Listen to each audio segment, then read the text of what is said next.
موسیٰ علیہ السلام نے اللہ سے سوال کیا کہ یا اللہ جنت میں میرا ساتھی کون ہوگا؟ تو اللہ نے فرمایا کہ فلاں محلے میں جائیں، وہاں ایک کسائی ہے، وہ آپ کا جنت کا ساتھی ہے۔ سبحان اللہ، اللہ فرما رہے ہیں کہ ایک کسائی، کوئی بڑا بزرگ نہیں کہہ رہے، کوئی اللہ کا ولی نہیں کہہ رہے، کسی بادشاہ کا نہیں کہا، بلکہ ایک کسائی کا کہا۔ موسیٰ علیہ السلام بھی حیران اور چلے گئے، دیکھا کہ میں دیکھ دوں میرا جنت کا ساتھی کیسا ہے۔ دیکھا کہ کسائی کی دکان کے پاس جا کر تھوڑی دیر کے لیے کھڑے ہوئے۔ شام کے وقت کسائی نے دکان بند کی، کچھ گوشت تھیلے میں ڈالا اور نکل پڑے۔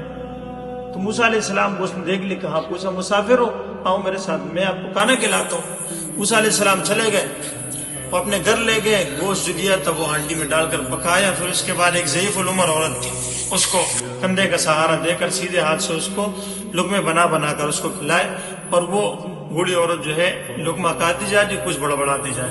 موسیٰ علیہ السلام نے سارا معذرہ دے کر پوچھا کون ہے؟ کہا کہ یہ میری والدہ ہے، میں صبح جب جاتا ہوں تو میرا یہ عمل ہوتا ہے، سب سے پہلے میں ان کو کھلاتا ہوں، پھر اپنے بچوں کو، پھر اس کے بعد میں کام پہ جاتا ہوں، واپسی میں بھی سب سے پہلے اپنے والدہ کو کھلاتا ہوں، اس کے بعد بچوں کے پاس جاتا ہوں۔ اور موسیٰ علیہ السلام نے کہا کہ یہ کچھ بڑبڑا رہی ہے آپ کے کان میں، یہ کیا کہہ رہی؟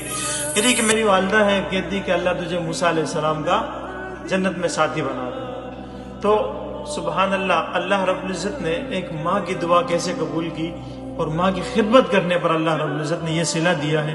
آج ہم اپنے والدین کی خدمت کرنا بھول گئے، ان کا قدر کرنا بھول گئے، ان کے ساتھ اس نے سلوک بھول گئے، تو اللہ رب العزت کی طرف سے جو ہے ہم پر عذابات آنا شروع ہو گئے۔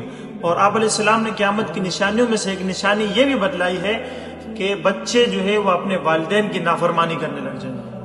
نعوذ باللہ، باہر کے ممالک میں آپ جائیں، وہاں کے بچے اپنے والدین پر کیس کر دیتے ہیں کہ میرے والد نے مجھے ڈانٹا ہے۔ تو قیامت کی نشانی ہے یا نہیں ہے میرے بھائی؟ تو اپنے والدین کی قدر کیجئے، ان کی خدمت کیجئے، اللہ رب العزت آپ کو اتنا نوازیں گے کہ آپ سنبھال نہیں سکیں گے۔ اللہ رب العزت مجھے اور آپ کو اس پر عمل کی توفیق عطا فرمائے۔